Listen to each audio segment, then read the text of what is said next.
A gente ouviu a história da floresta. Ah, tá. Bom, então, mas tinha umas imagens bem bonitas aqui da minha cabana, né? Das fadas, então, e da criança, que ao se beijar a fronte, então, né, sente-se o sabor do sal. E aí, então, eu falei, né, que ainda bem que hoje não é mais assim, que a gente até sim, tem algumas histórias de amor inspirada nela, né, na fibrose cística e nos sobreviventes da fibrose cística. Eu não sei se todo mundo aqui assistiu já a 5 Passos de Você, que era o que eu estava tentando compartilhar. Vamos ver se vai rodar agora, então. Que é para vocês terem uma noção de como que é a rotina de um paciente com fibrose cística. Então, só para vocês, para quem não viu o filme. Vou colocar de novo, então.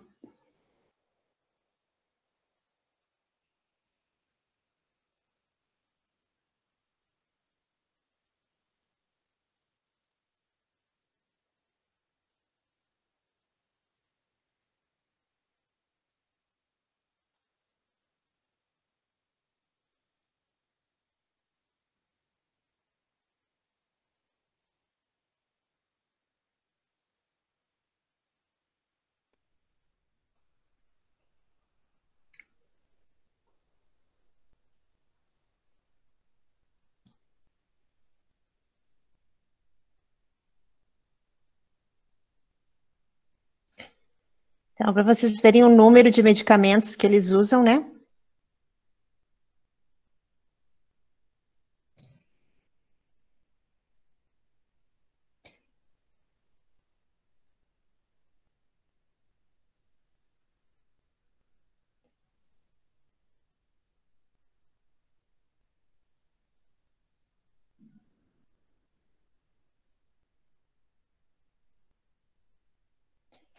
Então, essa parte que eu queria mostrar, que dê adeus aos pulmões novos, por conta das bactérias que eles têm, que eles não podem compartilhar, né? E a gente vai falar mais sobre isso mais adiante.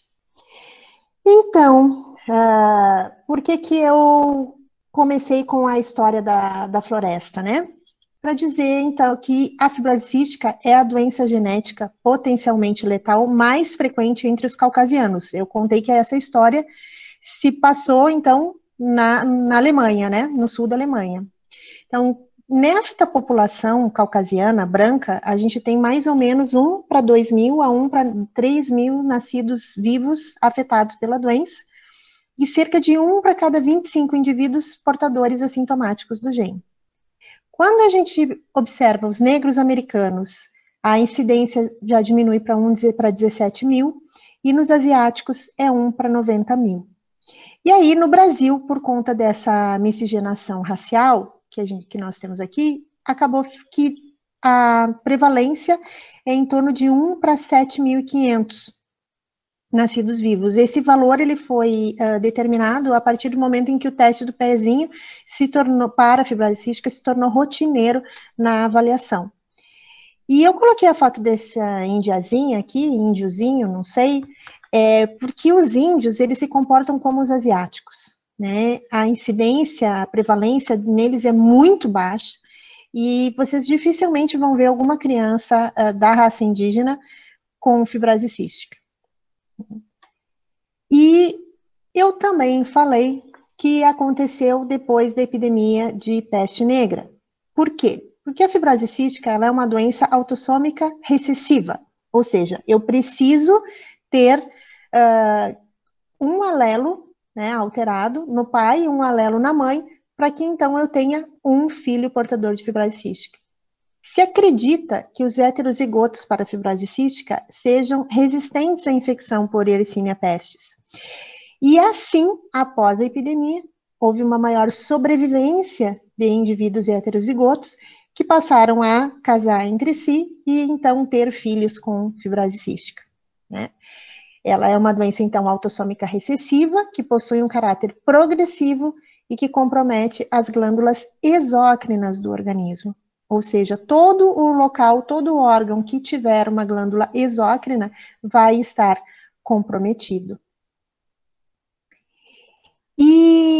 O gene, então, o gene que determina essa doença, a fibrose cística, ele se localiza no braço longo do cromossomo 7 e tem mais ou menos 250 mil pares de base.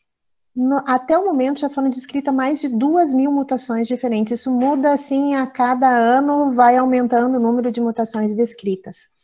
A mais comum em todo o mundo é a delta F508, que é uma deleção do aminoácido fenilalanina na posição 508 da proteína. No Rio Grande do Sul, depois que o teste pezinho foi introduzido, então, os estudos demonstraram que 48% dos alelos estudados são delta F508. A segunda mutação mais comum é a G542X. Esse X quer dizer que a proteína, a síntese da proteína, ela é interrompida na posição 542. Se a gente considerar que a proteína que é codificada pelo gene alterado tem 1.480 aminoácidos, 542 é quase 1/3 da quantidade de aminoácidos que a gente teria. Essa proteína, ela é denominada reguladora da condutância transmembrana da fibrose cística, CFTR em inglês, e ela fica localizada na porção apical das células epiteliais de todas as glândulas exócrinas. Tá? Na verdade, essa proteína, ela é um canal de cloro, né? Ela é um poro que permite a passagem do cloro através dele, dependente de ATP. De acordo com o gradiente elétrico. A gente manda o cloro para fora e, normalmente, aonde vai o cloro, o sódio vai atrás para equilíbrio de cargas elétricas. E sempre que vai o sódio, então, também vai a água. Só que, neste caso, quando nós temos uma proteína defeituosa, não vai o cloro, não vai o sódio e não vai a água. Então, a gente tem secreções que ficam desidratadas e que acabam obstruindo os ductos das glândulas exócrinas que não conseguem eliminar as suas secreções. No caso aqui, está representado um brônquio, né? Esse muco que fica mais espesso, ele não consegue ser carreado pelos cílios, ele acaba ficando impactado e ele fica mais suscetível à colonização bacteriana, né? Então, se vocês entenderem isso, vocês entendem toda a sintomatologia e todo o tratamento da fibrose cística. E, inclusive, como que a gente faz o diagnóstico, né? A gente faz o diagnóstico através, então, do teste do pezinho, onde a gente dosa o tripsinogênio imunorreativo. O tripsinogênio é uma enzima pancreática que quando o pâncreas produz essa enzima digestiva, ela não consegue sair para a luz intestinal, ela fica presa dentro do pâncreas, acaba extravasando para o sangue, e então a gente consegue dosar esse tripsinogênio no sangue, né? Até mais ou menos, o ideal é que se faça o primeiro teste do pezinho até o 5º dia de vida, e caso ele seja positivo, então se faz uma segunda dosagem até o 30º dia de vida. O teste do pezinho, ele é um teste de triagem, ou seja, eu não posso deixar passar crianças positivas, crianças que tenham a doença, mesmo que com isso eu faça o diagnóstico de crianças que não têm a doença. Eu preciso ter uma alta sensibilidade, mesmo que eu não tenha uma boa especificidade. Então, a gente costuma ter alguns casos de falsos positivos, que pode ser, por exemplo, a heterozigose. Um indivíduo heterozigoto, ele pode ter um aumento do tripsinogênio imunorreativo. As crianças prematuras também podem ter um falso positivo. Jejum prolongado também pode provocar falso positivo no teste do pezinho. Já falsos negativos a gente não pode ter. E o único falso negativo descrito é o ilho meconial, que por acaso está presente, ou melhor, que por acaso 90%, mais de 90% das crianças que têm ilho meconial têm fibrose cística. Ele é praticamente patognomônico de fibrose cística. E o que é o ilho meconial? Eu já vou falar aqui, para não ter que repetir depois sobre o ilho meconial. O ilho meconial, pelo espessamento das secreções, a gente vai ter um espessamento também do mecônio, da primeiro cocô da criança. E esse mecônio tão espesso, ele pode impactar na válvula iliocecal. Quando ele impacta na válvula iliocecal, ele causa, então, uma obstrução que vai levar à distensão abdominal, a vômitos, e a gente vai ter uma ausência de eliminação do mecônio nas primeiras 48 horas de vida. O tratamento é com sonda nasogástrica para diminuir a distensão e se faz enema com substâncias hiperosmolares para tentar dissolver esse plug de mecônio. Quando isso não é possível, então acaba sendo cirúrgico, né? Acaba que na maioria das vezes ele evolui para cirurgia. Então, quando eu faço teste do pezinho e eu tenho 2 dosagens de teste do pezinho positivas, eu faço o teste seguinte, que é o teste do suor, que aí é num centro de referência de fibrose cística. Faz o teste do suor sempre em 2 amostras. Faz a primeira amostra, e aí, se for menor do que 30 milimol por litro de cloro e de sódio no suor, a fibrose cística ela é improvável. Se eu tiver 2 coletas acima de 60, a gente tem o diagnóstico confirmado de fibrose cística. E se eu tiver as dosagens limítrofes, quando eu fizer a segunda coleta, a segunda amostra, eu já faço uma coleta da mutação delta F508, que é a mais comum. Aqui no Rio Grande do Sul, a gente faz a coleta da delta F508 apenas, inicialmente. E se tiver 2 mutações para fibrose cística, aí já faz o diagnóstico, é homozigoto. Se eu tiver apenas uma, ou se eu não tiver possibilidade de fazer o estudo genético e continuo com esse diagnóstico limítrofe, a fibrose cística ela é possível, e aí eu encaminho para um sequenciamento mais completo, né, para a pesquisa de outras mutações, porque às vezes não tem a delta F508, mas tem uma das outras 1999, né, ou eu faço uso de algum método auxiliar, por exemplo, pesquisa de avaliação de insuficiência pancreática, que é um dos sintomas desse paciente, ou eu posso fazer uma medida de condutância elétrica na mucosa nasal. Esse é um teste um pouco bem complicado de se realizar, que ele só é utilizado para fins de pesquisa, ou quando a dúvida permanece em um paciente que tem uma clínica exuberante de fibrose cística e que eu preciso confirmar esse diagnóstico. E eu posso repetir esse teste do suor, então, em 2 a 6 meses para tentar confirmar o diagnóstico. E aí, como é que se faz o teste do suor, né?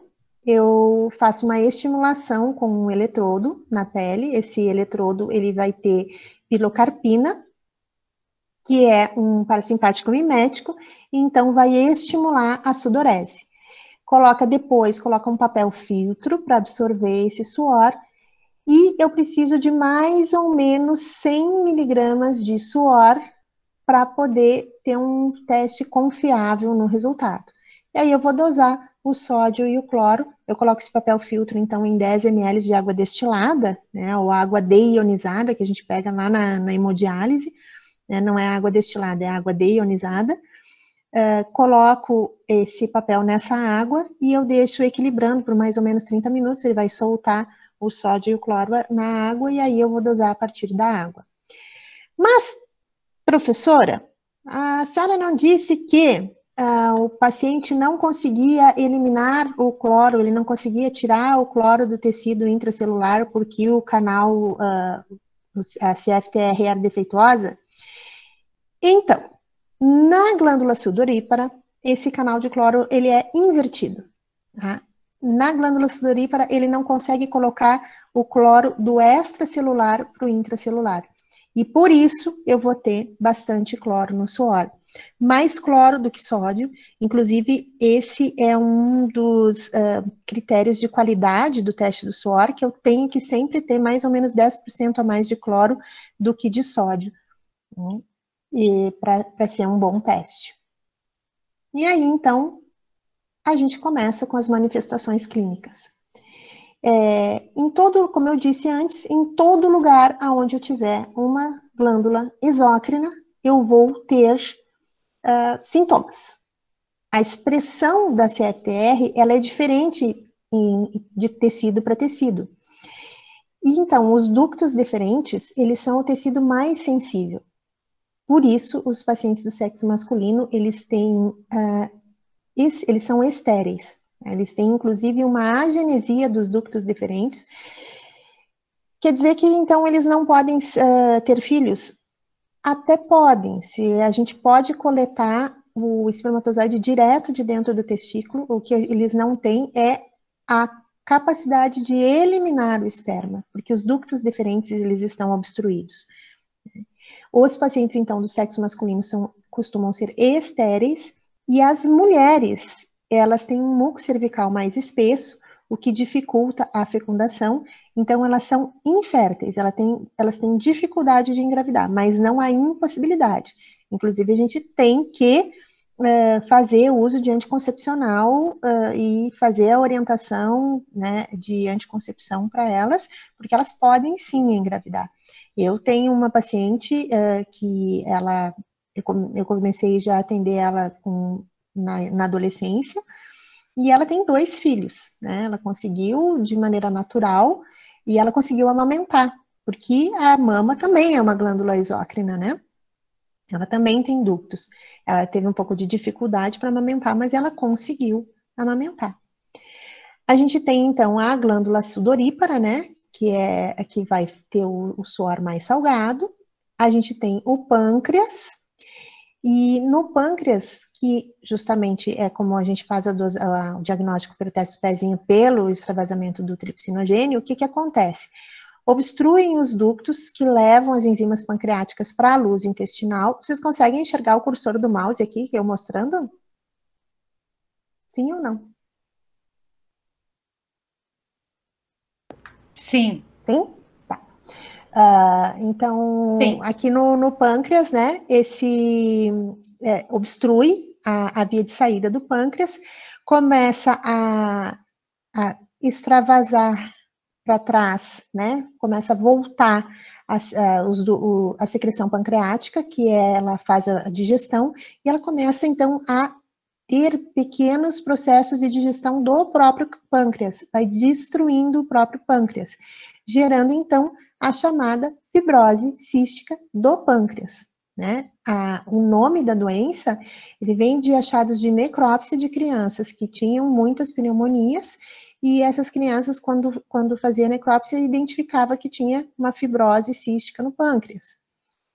Então, faz esses processos de autodigestão, vai destruindo o pâncreas e, inclusive, destrói também as ilhotas, né, de Langerhans que tem aqui, e com o tempo, esse paciente ele pode acabar desenvolvendo diabetes mellitus.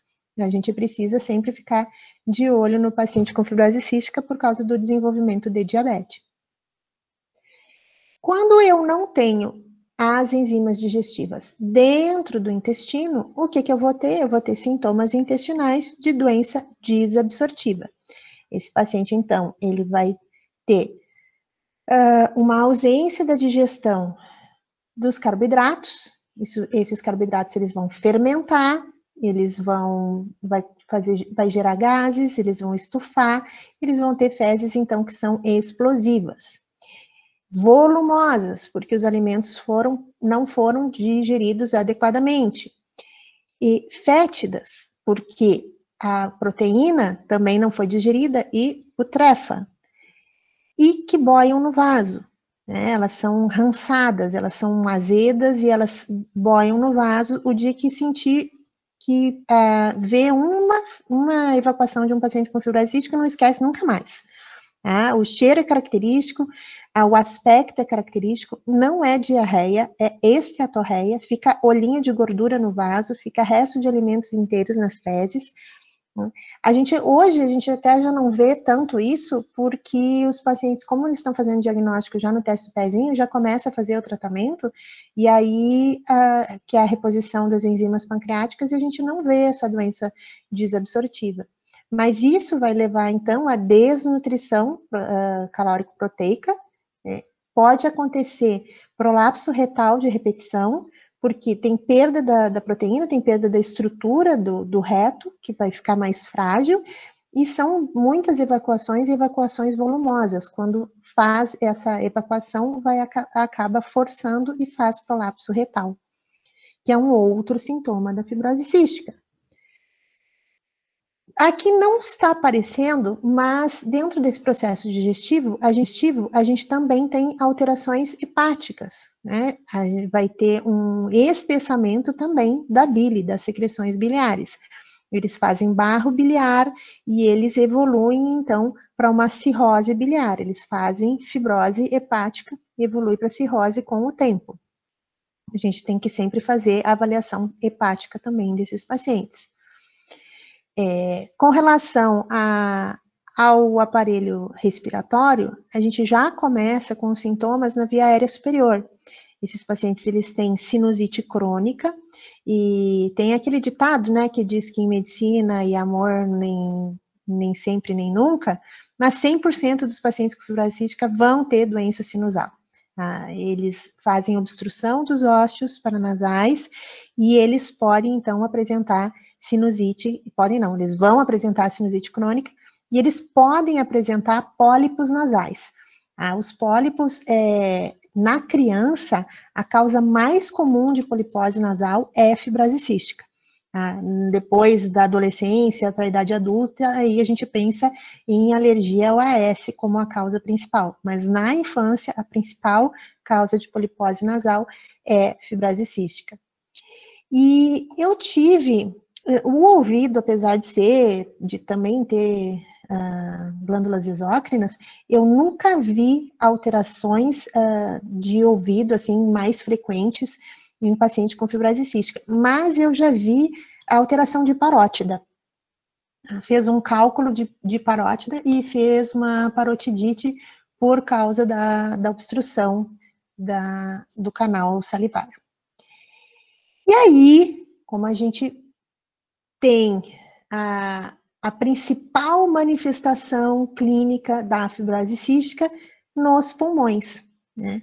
80% das mortes por fibrose cística acontecem por conta dos sintomas pulmonares. Eles evoluem para insuficiência respiratória e essa é a causa da morte. O que acontece? Como eu falei antes, né, naquele outro slide, o muco ele fica muito espesso, os cílios não conseguem eliminar as secreções, começa a acumular esse muco espesso dentro do pulmão e evolui, então, para a infecção crônica por alguns patógenos, né, que depois a gente vai discutir sobre eles. E esse processo infeccioso vai levar a um processo inflamatório crônico que vai evoluir para bronquiectasias. Essas bronquiectasias, elas inflamam, elas vão ficando cada vez mais saculares, a parede brônquica vai ficando mais fina, podendo evoluir para hemoptise. E também essa secreção, ela vai fazer um mecanismo de válvula. O ar entra e não consegue sair. E começa a ficar alçaponado dentro do pulmão. Assim, a gente tem, então, áreas de alçaponamento que podem evoluir para pneumotórax. A gente, então, tem todos esses sintomas dentro do pulmão, né? Tem as bronquiectasias, tem a hemoptise, tem o pneumotórax, tem a infecção crônica, mas a obstrução que eles têm não é por broncoespasmo, é pelo acúmulo de secreção. E aí, como a gente tem todos esses sintomas em diversos órgãos, o que acontece? A gente tem que ter tratamento para cada órgão. Né? Em média, eles utilizam mais de 40 comprimidos por dia, com tratamentos que são específicos para cada órgão acometido. Vocês viram ali que eu mostrei no trailer do filme, né? Onde ela tem aquelas várias caixinhas com todos os medicamentos que ela usa no dia, e tem as medicações que são por comprimido, tem as medicações que são também inalatórias, diversas medicações, e aqui nessa foto a gente tem, então, inclusive, o uso de um catéter para medicação endovenosa em casa.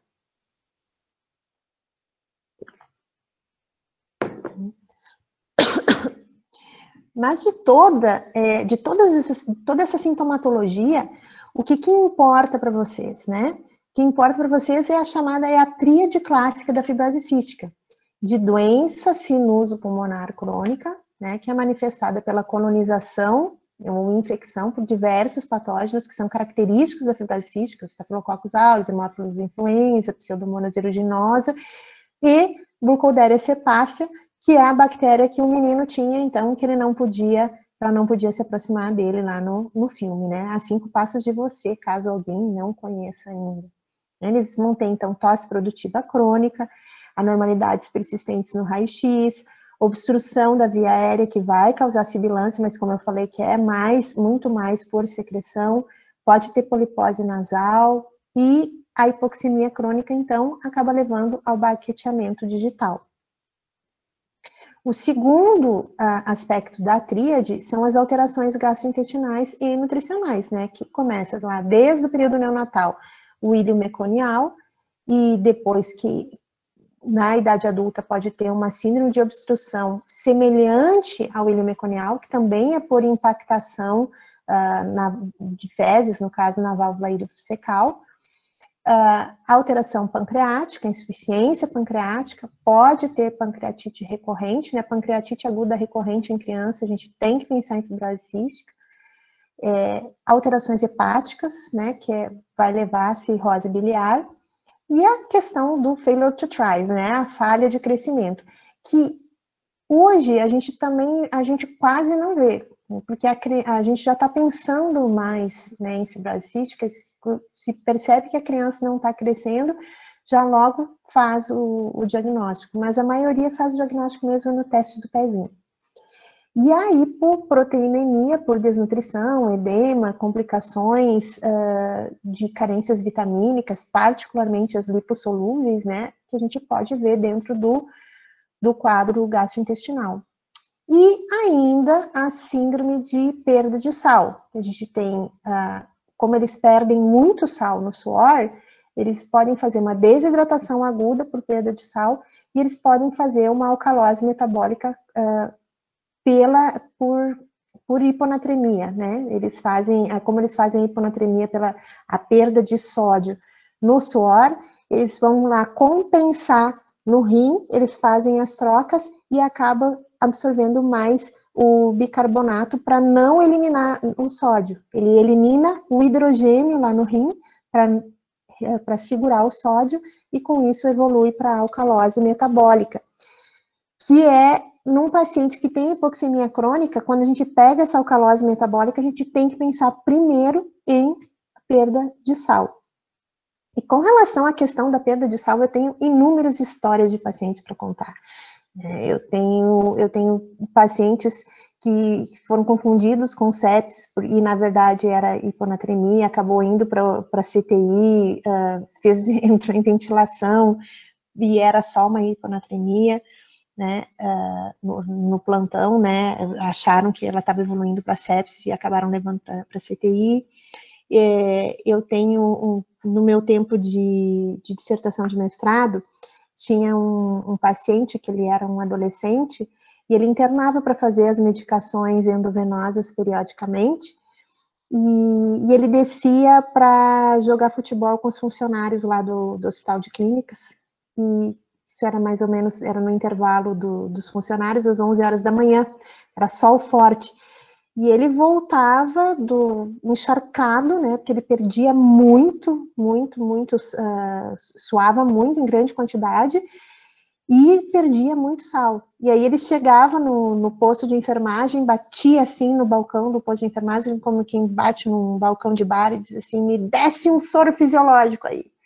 E aí ele pegava o soro fisiológico, ele abria e tomava o soro fisiológico no bico, porque ele precisava repor o sal. Essa síndrome de perda de sal, ela é tão importante que as primeiras descrições modernas da fibrose cística, né, as antigas, lá da Idade Média, que foi a historinha que eu contei ali da floresta. Num daqueles verões de 40 graus lá de Nova York, então chegou muitas crianças com desidratação hipoclorêmica, sem ter diarreia, né? As crianças suavam demais e chegavam na emergência em desidratação por perda de sal e de água. E eu tenho um paciente que a mãe tinha medo de ligar o ventilador e o ar-condicionado, por medo que ele fizesse infecção respiratória, e deixava ele passando calor no verão. E o que aconteceu? Ele chegou aqui, era de uma cidade bem de longe, e aí ela me ligou que ele não estava bem, que ele estava pálido, que ele estava cianótico, que ele estava totalmente alterado, e quando chegou aqui, na verdade, o que ele estava fazendo era só a síndrome de perda de sal. Então, é por isso que dentro da tríade clássica a gente tem o tripé terapêutico, que um deles, dentro da nutrição, a gente coloca sal de 2,5 a 3 mEq por quilo nas mamadeiras, desde de bebezinho, né? E depois a gente vai adicionando sal na comida, que os mais velhos eles conseguem pedir. A gente também tem que fazer a reposição das enzimas pancreáticas, como eles não conseguem que as enzimas cheguem até a luz intestinal, a gente precisa repor essas enzimas. E essas doses, elas são totalmente individualizadas. A gente tem doses iniciais de mais ou menos 2.000 unidades para cada 120 ml de mamadeira, mas depois a gente vai tateando, porque se a gente usa enzima demais, acaba fazendo uma digestão exagerada e impactando essas fezes, fazendo então aquele íleo meconial-like, né? A gente também utiliza o ursacol, que é o ácido ursodesoxicólico, para melhorar a eliminação da bile quando tem sintomas hepáticos, para que a gente consiga então ter uma digestão adequada. E mesmo utilizando as enzimas e utilizando o ursacol, eles sempre, a digestão não vai ser 100% quando eles têm insuficiência pancreática, né? Por isso a gente tem que fazer uma dieta para eles que sempre é hipercalórica, em mais ou menos 110 a 200% da ingesta diária recomendada, com um predomínio de gorduras, 40% de gorduras. Só que ela tem que ser saudável, ela não é comer X com batata frita, que na verdade eles até estão liberados mais para comer essas porcarias, porque a gente precisa de bastante densidade calórica, mas a gente precisa da gordura de boa qualidade, a gente precisa da proteína de boa qualidade para eles. E a gente precisa sempre repor as vitaminas, principalmente aquelas que são as lipossolúveis, porque são as que eles mais perdem, né? A, D, E e K. Inclusive, quando eles têm hemoptise franca, hemoptise maciça, a gente precisa olhar a vitamina K, se ela não está muito baixa nesses pacientes. Dentro da parte respiratória, então, a gente tem duas ações, né? A fisioterapia respiratória, que ela já deve ser iniciada a partir do diagnóstico, ela deve ser adaptada para cada paciente, ou seja, dependendo do gosto do paciente, né? O que aquela mãe consegue fazer melhor, e depois, quando ele tiver mais idade, que ele conseguir fazer sozinho, o que ele consegue fazer sozinho. Né? Existem máscaras de pressão, existe o flutter, que ele é tipo um vibradorzinho, um cachimbinho, quando a criança sopra, tem uma bolinha de metal que ela fica vibrando, e essa vibração se transmite para dentro da via aérea, facilitando que as secreções respiratórias elas se soltem da parede do bronco e fique mais fácil de eliminar. Existe o coletinho, que quem assistiu o filme via ela usando um colete feito de um material tipo manguito de pressão, e que esse colete ficava vibrando. Só que as máscaras, elas são mais eficazes do que o colete. Os coletes existem, sim, que eles fazem daí a vibração da parede torácica, para também auxiliar na eliminação das secreções, mas as máscaras são mais eficientes. A gente também deve incentivar a atividade física para que esse paciente tenha uma melhor capacidade cardiorrespiratória e também consiga ter uma tosse mais eficiente.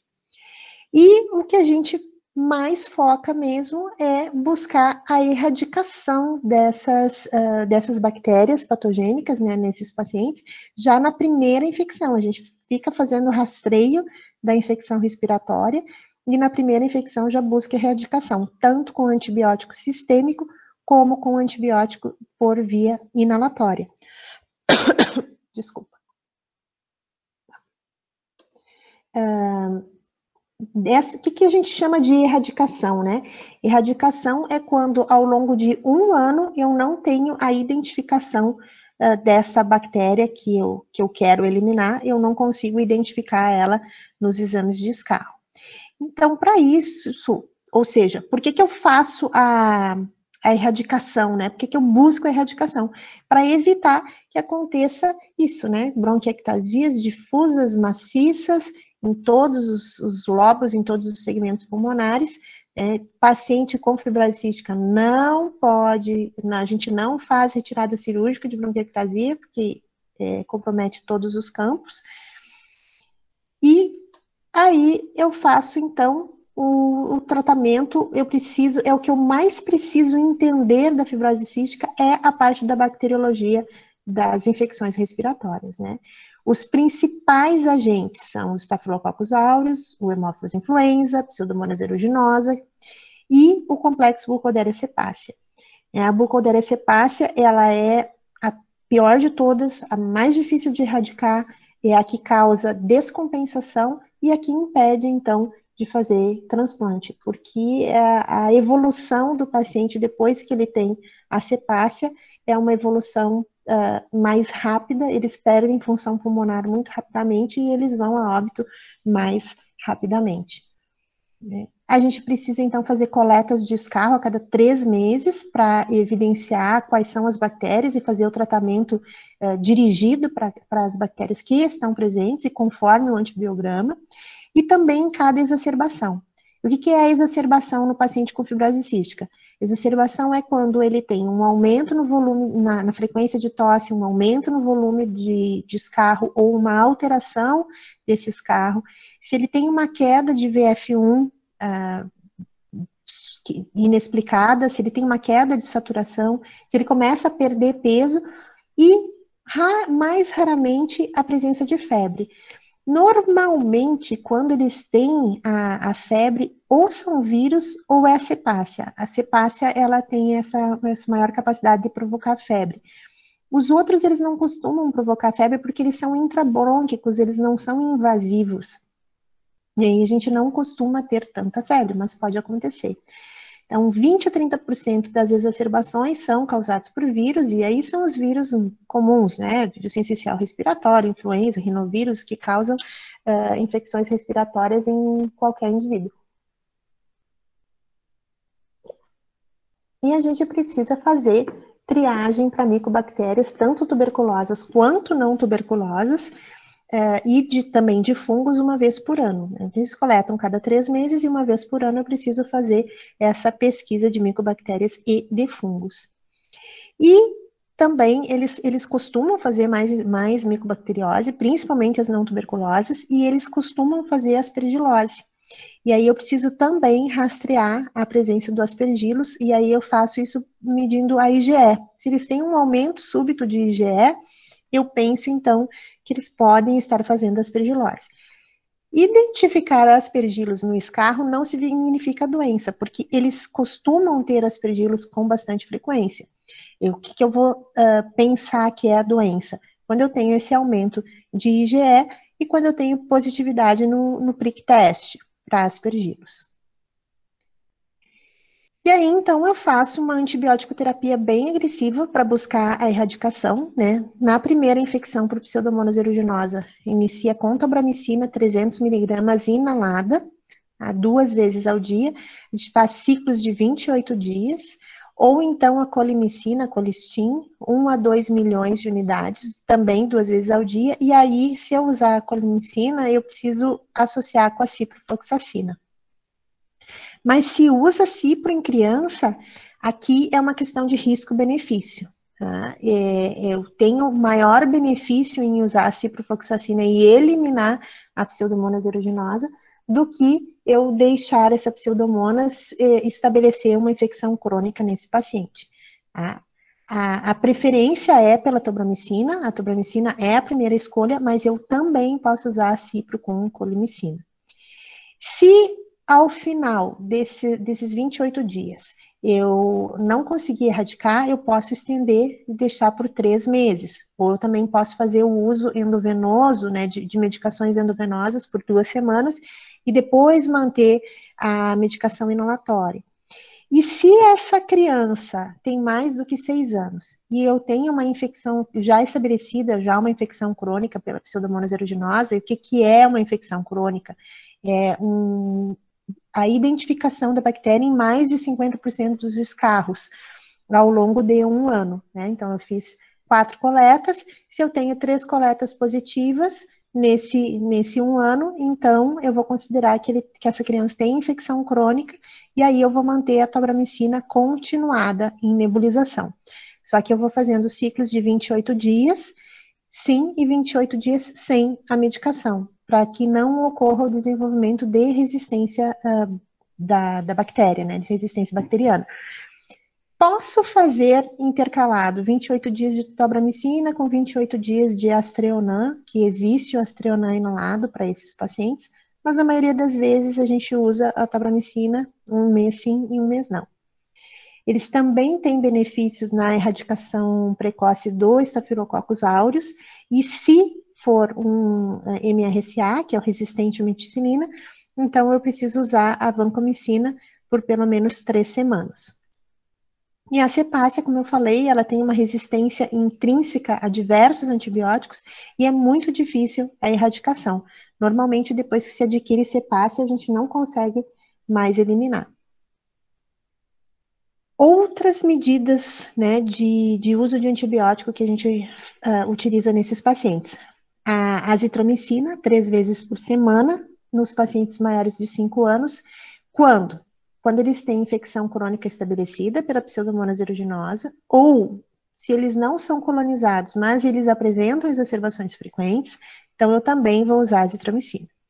E aí eu preciso cuidar dos efeitos colaterais da azitromicina, né, principalmente a arritmia, eu preciso fazer daí um eletrocardiograma nessas crianças, essa questão da arritmia pela azitromicina agora, por causa do coronavírus, ficou bem evidente, né, mas uma das principais coisas que eu preciso cuidar é o risco de desenvolver micobactéria não tuberculose.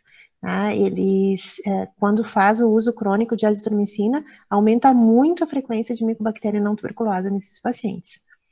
E se eu tiver, então, o aspergilos, né, quando tem a IgE pelo menos acima de 500, tem sintomas e está com a IgE acima de 500, e tem o prick positivo, aí eu posso usar omalizumab, eu posso usar omalizumab é anticorpo monoclonal anti-IgE, tá, para quem não conhece. Eu posso fazer o uso do corticoide sistêmico e da anfotericina, que é um antifúngico. Só que a anfotericina, ela é bastante tóxica, ela é para uso endovenoso. A gente procura evitar, principalmente porque esses pacientes, eles costumam já ter doença hepática, né? E a anfotericina, ela é hepatotóxica. Que mais que a gente usa, né? O foco todo do tratamento do paciente com virose cística acaba sendo em cima da doença respiratória e da doença da parte nutricional. Porque se eles não estiverem bem nutridos, eles não vão ter um sistema imunológico adequado, eles não vão ter a capacidade de resistir às exacerbações, às infecções frequentes. O que a gente usa? A gente pode usar a Dornase. O que é Dornase? A Dornase é uma DNase, é uma enzima que cliva DNA. Por quê? Quando eles têm esse muco mais espesso, ele vai ser um muco desidratado que foi produzido, a produção desse muco é por proteínas, né? O conteúdo dele é proteínas. Mas eu vou ter bactérias mortas que têm DNA. Eu vou ter células epiteliais que vão descamar e que vai ter DNA. E eu vou ter muitos leucócitos que tentaram combater a infecção e que foram lá e que morreram e que eles também têm DNA. E o DNA, ele tem uma capacidade de impactação muito maior do que a da proteína. Então eu preciso dissolver esse DNA, que ele fica uma gelatina bem endurecida. Eu preciso dissolver esse DNA para conseguir eliminar a secreção dos brônquios. Normalmente a gente usa uma vez por dia, a partir dos 6 anos, antes da fisioterapia. Se eu tenho um paciente que está tendo muita exacerbação, que tem doença respiratória muito grave, eu posso utilizar antes dos 6 anos, mas a indicação principal é a partir dos 6 anos. Eu posso utilizar também a solução salina hipertônica a 7%, e eu posso utilizar manitol em pó seco, que no caso, quando eu quero diminuir a frequência, a quantidade de nebulizações, eu posso usar o manitol em pó seco. Só que os dois são irritantes, e aí quando eu utilizar tanto a solução salina hipertônica quanto o manitol, eu preciso utilizar broncodilatador antes ou junto, né? Então, ali como o manitol é um pó seco, faz um aerolim, faz um salbutamol, e aí na sequência faz o manitol. E na solução salina hipertônica, eu posso colocar o broncodilatador na própria nebulização. A vantagem da solução salina hipertônica é que eu consigo utilizar em crianças menores de 6 anos, quando eu não tenho como usar a Dornase, e crianças que não conseguem puxar o pó seco de manitol.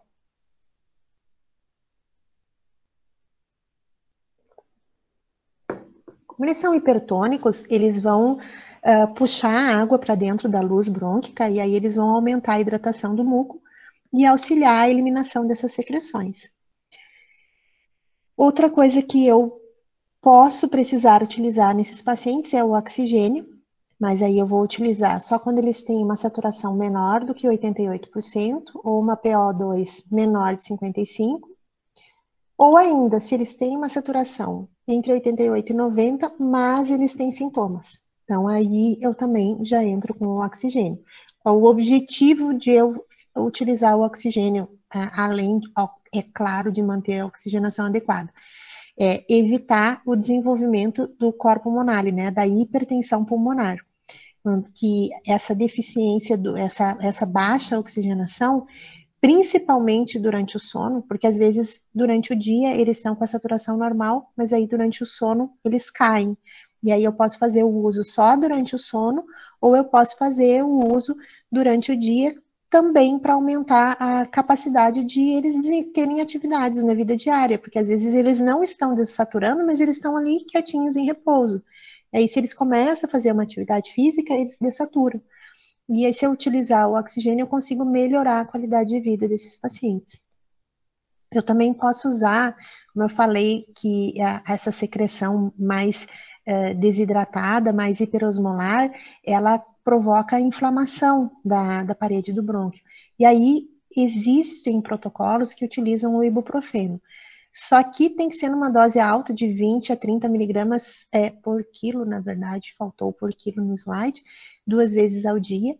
E eu preciso monitorar os níveis de ibuprofeno desses pacientes, o nível sérico, porque tem que ser uma dose alta, tá? Eu não posso deixar doses baixas de ibuprofeno. Ele não pode, ele precisa ter um efeito anti-inflamatório, senão ele pode piorar a doença em vez de melhorar. O corticoide inalatório e os broncodilatadores, a gente utiliza apenas se tiver asma associada. Para a fibrose cística, e mesmo para esse processo inflamatório intrabrônquico que eu tenho, a gente não usa o corticoide inalatório, ele não ajuda. Mas a gente pode e deve utilizar o corticoide nasal para tratar a sinusopatia e a polipose nasal. E aí, a gente tem também a terapia gênica, né?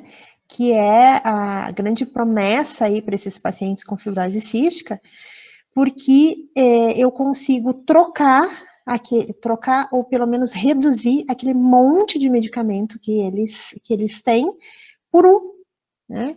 A gente tem diversas, como eu falo, a gente tem 2.000 mutações diferentes, e essas mutações, elas vão ou provocar uma ausência de síntese da CFTR, né, não produz, ou vai produzir, mas ela não consegue ser processada e não consegue chegar na superfície apical das células, que é o que acontece com a delta F508.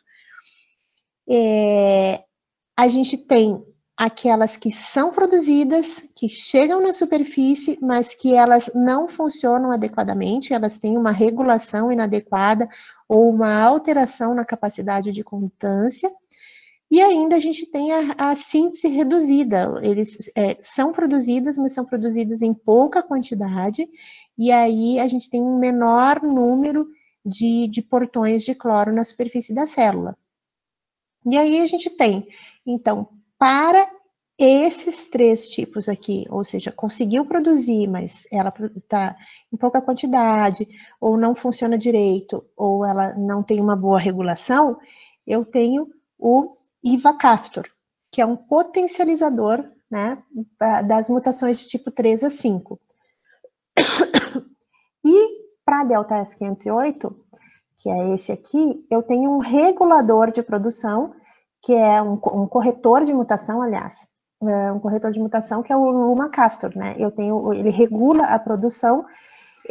Existe um vídeo na internet que mostra bem direitinho como que faz, né? A medicação, ela troca o gene, ela troca no ribossomo durante a síntese de proteína, só que como ele estava em inglês, eu acabei achando que não valia a pena colocar ele aqui. Mas ele mostra que quando chega no ribossomo, o ribossomo detecta a mutação, que aí ele faria a proteína de uma forma inadequada, o lumacaftor substitui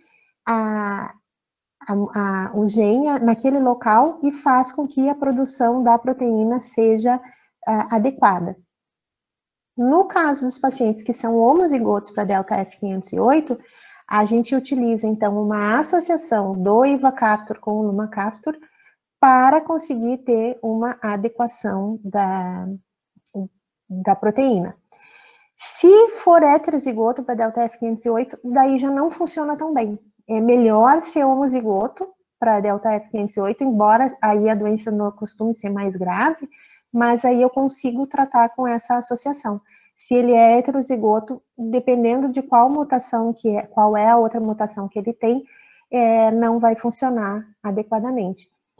A empresa que produz essas medicações, ela dá o teste genético para todos os pacientes com fibrose cística. Então, faz a investigação, o painel completo das mutações genéticas, para tentar identificar se esse paciente teria a possibilidade de usar a medicação, principalmente no caso o ivacaftor, né? Que são medicações muito, muito, muito caras, mas o governo dá.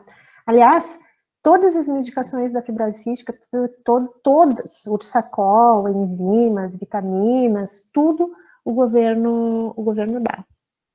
E aí se utiliza um comprimido via oral 2 vezes ao dia a partir dos 6 anos, mas até os 6 anos a gente não consegue, porque ele só tem na apresentação em comprimidos.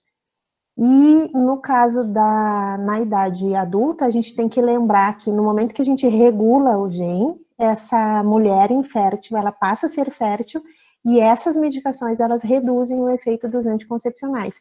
Então, ela precisa utilizar algum outro método contraceptivo. E naqueles pacientes que a gente não consegue fazer a terapia gênica, então a gente tem como última saída o transplante pulmonar, né? E quando é que a gente encaminha esses pacientes para transplante pulmonar? Quando eles têm uma expectativa de vida de menos de 50% em 2 anos. Porque 2 anos é o tempo que eles costumam ficar na fila de espera para o transplante. E como é que eu sei que eles têm essa sobrevida de menos de 50%? Quando o VF1 cai a menos do que 30%, tá? Isso, principalmente nas mulheres. As mulheres, elas têm maior risco, elas perdem função pulmonar mais rapidamente.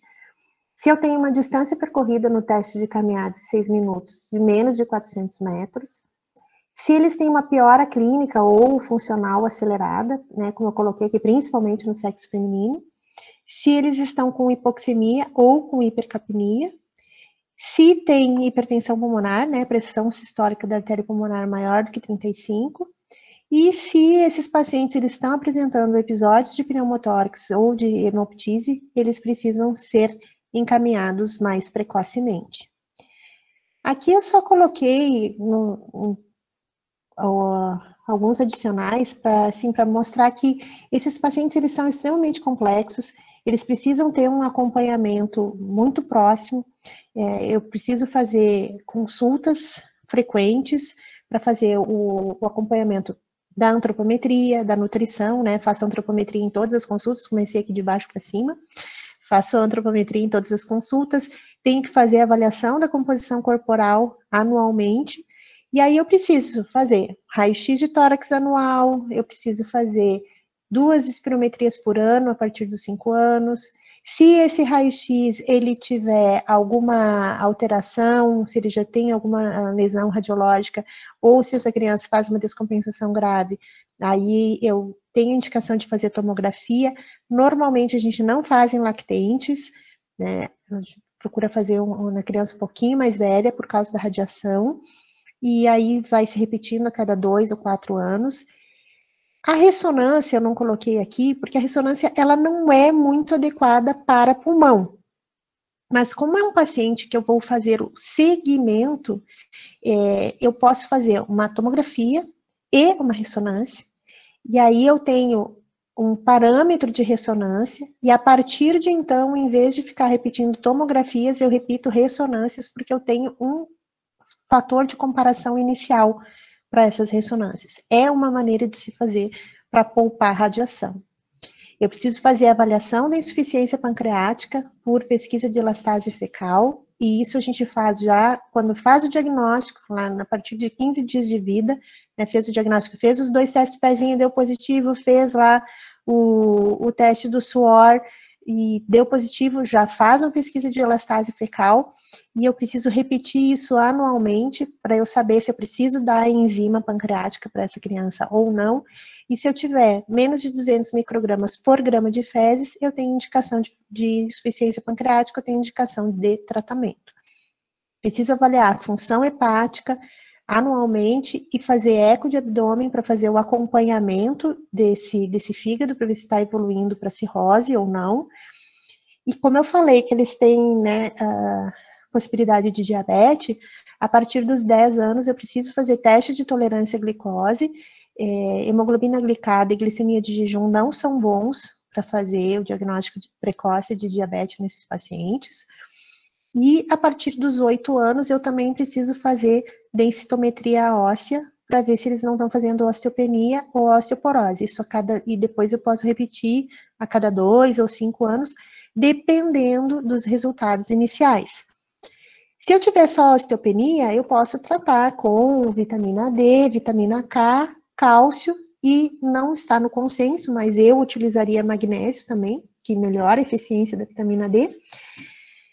E se eles estiverem com osteoporose franca, aí a gente pode usar para eles o alendronato de sódio mesmo, né? Entre outras medicações, mas o próprio alendronato é uma medicação que a gente pode utilizar para tratar a osteoporose desses pacientes. E aí, aqui, assim, só para mostrar para vocês, a gente tem scores, né, de acompanhamento, score de Schwarman, a gente tem um score radiológico, a gente tem um score de doença hepática aqui pela ecografia, quando a gente tem, a gente avalia o parênquima, a borda e a fibrose periportal, e aí pontua, né, normal, intermediário ou alterado. Se esse paciente tiver um score de 6 para mais, ele tem indicação de transplante hepático. Normalmente, os indivíduos que precisam de transplante hepático, eles têm mais doença hepática, eles não têm tanta doença pulmonar. E aí a gente faz transplante hepático e não faz transplante pulmonar.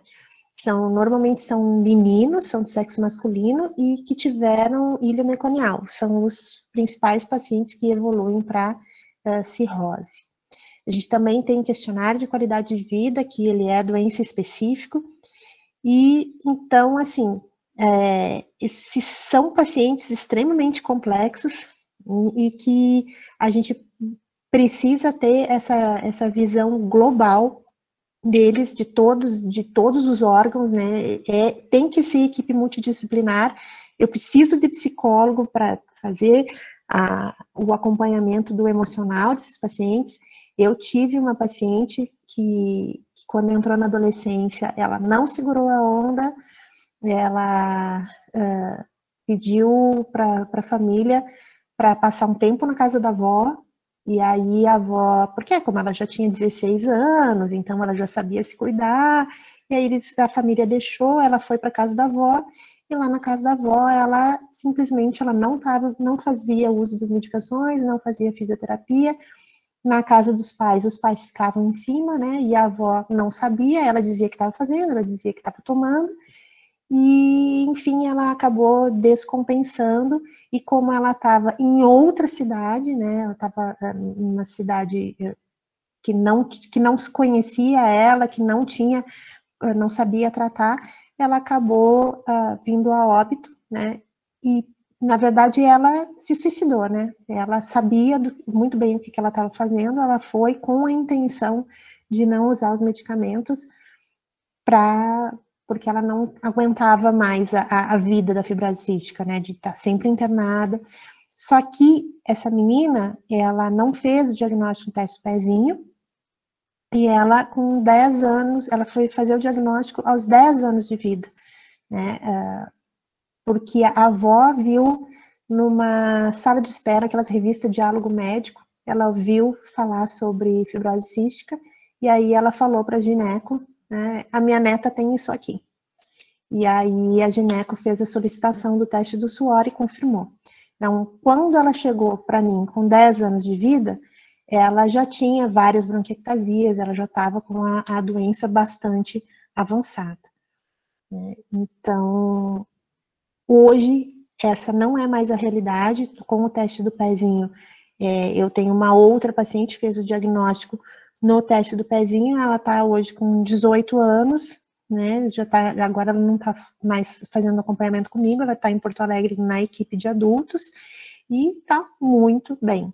Né? Ela até se inspirou no filme ali, montou um Instagram para falar sobre a vida dela com fibrose cística.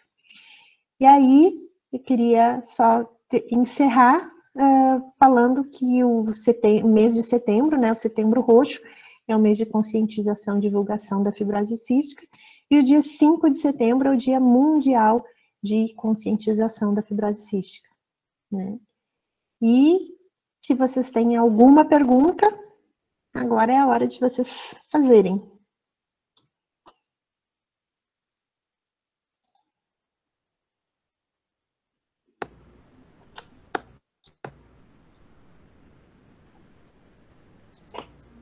Pessoal, então, se alguém tiver alguma pergunta, ó, já te mandaram ali no chat, Rita. Deixa eu ver. Os centros de tratamento para fibrose cística no estado, na verdade, hoje eles estão todos concentrados em Porto Alegre, né? O Hospital da PUC, que não sei como é que vai ficar agora, né? Porque não temos mais o Hospital da PUC. O Hospital da PUC, o Hospital de Clínicas, o Santo Antônio e o Presidente Vargas, ele fica mais ou menos vinculado. O Presidente Vargas, ele faz a parte da triagem neonatal. Assim, o primeiro atendimento é no Presidente Vargas, é onde faz o teste do suor, faz o teste da elastase fecal, e aí eles fazem aqueles primeiros atendimentos e depois eles encaminham para cada um dos centros. Havia uma ideia, principalmente depois do teste do pezinho, porque começou a aumentar muito o número de pacientes, havia uma ideia de se abrir centros de referência em algumas cidades, né? Seria Passo Fundo, Santa Maria, Caxias e Pelotas. E Passo Fundo ficaria vinculado ao Hospital da PUC. Inclusive, o pessoal lá do centro da PUC veio aqui, a gente fez uma palestra de sensibilização, porque a gente faria o acompanhamento do paciente aqui, mas ele ficaria vinculado ao Hospital da PUC para quando precisasse de alguns exames adicionais. Por exemplo, aqui a gente não tem elastase fecal, né? Aqui, tomografia pelo SUS para ficar fazendo rotineiramente, a gente também não tem. O ultrassom para fígado tem que ser alguém que tenha a experiência de olhar fígado com fibrose cística, porque eu já tive pacientes assim que estavam com doença avançada e recebiam o diagnóstico de normal, normal, normal, né? E então precisa ter esse treinamento. Só que o que acontece? Um centro não se faz de uma pessoa. Né? Eu precisaria de enfermeira, eu precisaria de psicólogo, de nutricionista, precisaria de toda uma equipe e eu precisaria de uma estrutura hospitalar que desse suporte para esse acompanhamento. Só que assim, fazer acompanhamento pelo SUS, aqui na região, né, 1 para 7 mil, Passo Fundo tem mais ou menos 2.500, 3.000 nascimentos por ano. Então, eu vou ter em Passo Fundo um caso a cada 2 anos.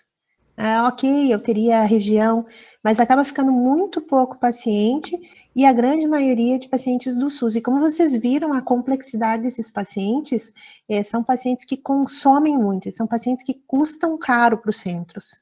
Eles não dão lucro, muito pelo contrário, eles dão prejuízo. Então, acabou que por mais que a gente tenha tentado fazer evoluir isso, aqui em Passo Fundo a gente não conseguiu. Em Caxias, os pneumopediatras de Caxias já são pneumopediatras mais velhos, e aí eles não quiseram se incomodar, disse assim, não, a gente está bem assim, vamos deixar assim, é um paciente que exige muito, deixa fazendo acompanhamento em Porto Alegre. Então, eu não sei como é que está a situação de Santa Maria e Pelotas, mas, em princípio, é só em Porto Alegre mesmo.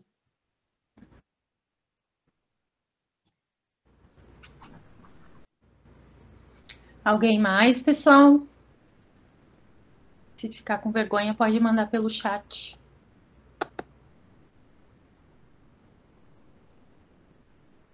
Bom, antes de mais nada, a gente só quer dar um recadinho para o pessoal que está participando aqui da aula da Prof. Rita.